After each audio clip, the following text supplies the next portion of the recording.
है, मीन्स कौन वाटर सोक करता है ज़्यादा. सिंथेटिक फाइबर सोक मोर और less water as compare to the natural fibre. ये नेचुरल फाइबर से कम पानी सोखता है.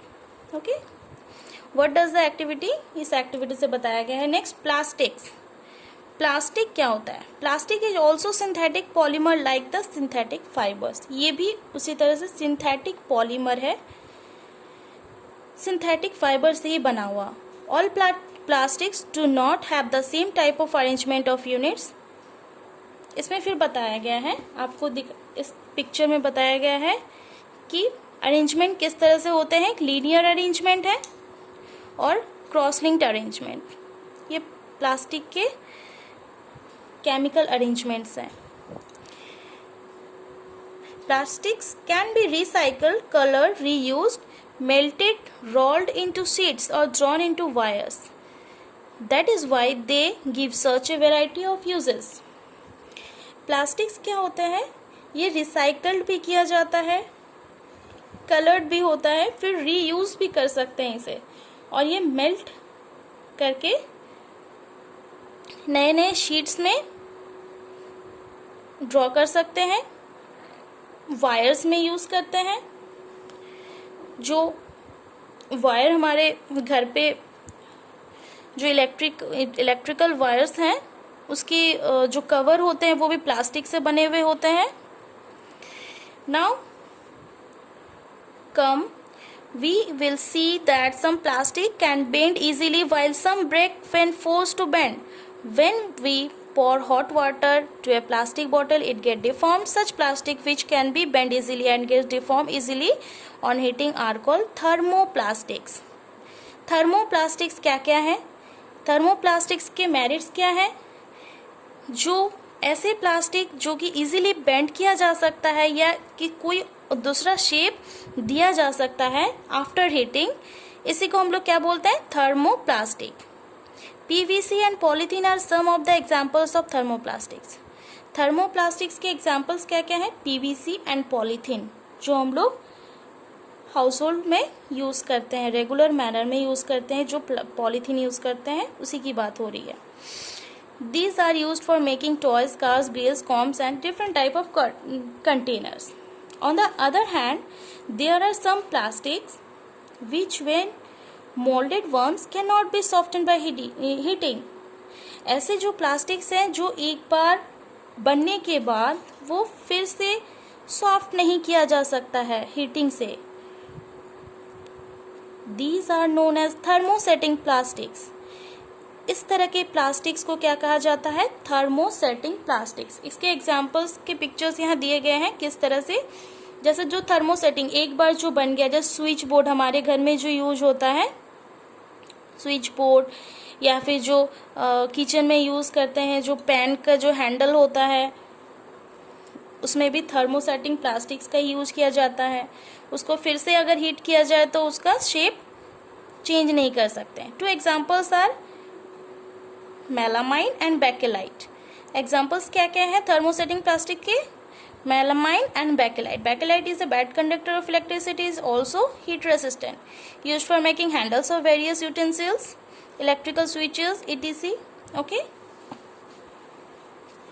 Now, plastics as material of choice.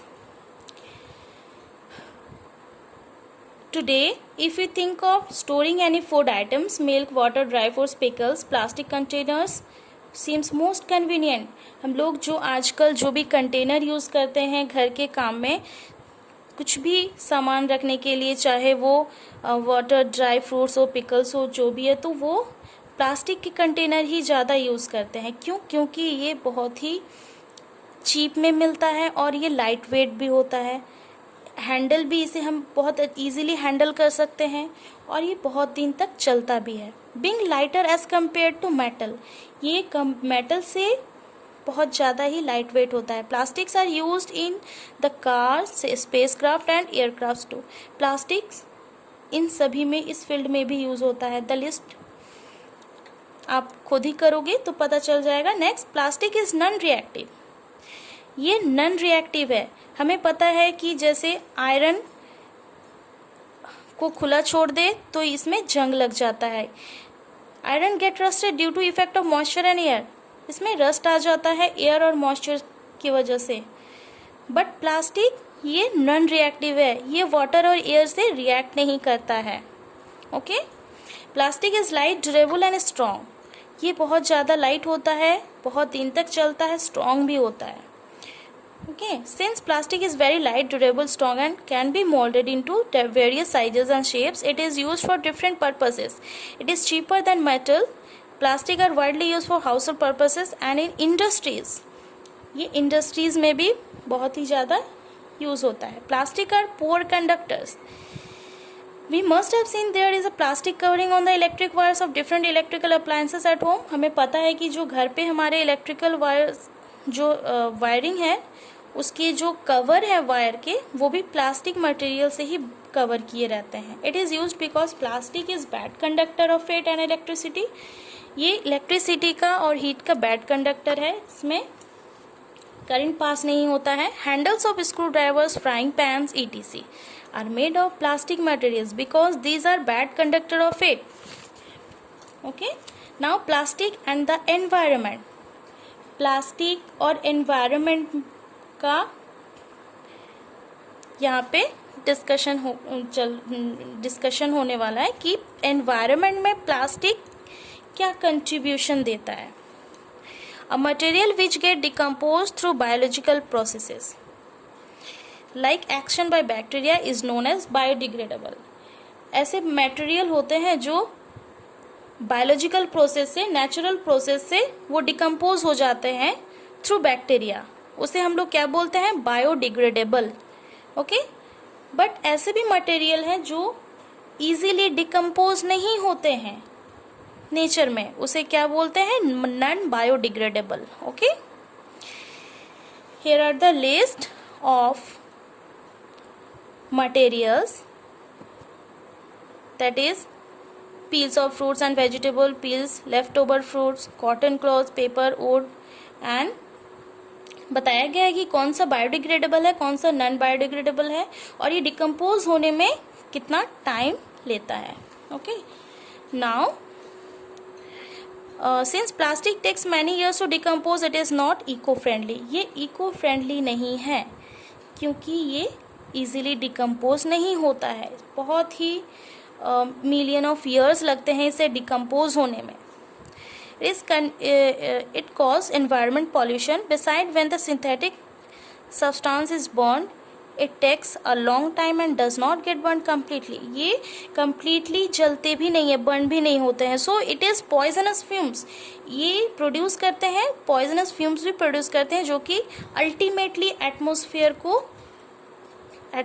को क्या करते हैं, पॉल्यूट करते हैं। Okay, now avoid the use of plastic as much as possible, हमें प्लास्टिक को जितना हो सके कम यूज़ करना चाहिए। Make use of bags made of jute और कॉटन, हमें जूट और कॉटन से बने हुए बैग्स ही यूज़ करने चाहिए। The biodegradable and non biodegradable waste should be gathered separately and dispose of separately, इसे हमें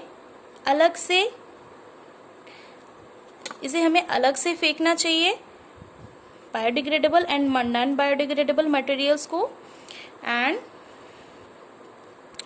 जितना हो सके प्लास्टिक का यूज़ कम करना चाहिए, रिड्यूस करना चाहिए। As a responsible citizen member the 5R principle, reduce, reuse, recycle, recover and refuse, ये जो 5R प्रिंसिपल है, as we are responsible citizen, so we have to follow 5R principle, that is reuse, reduce, recycle, recover and refuse.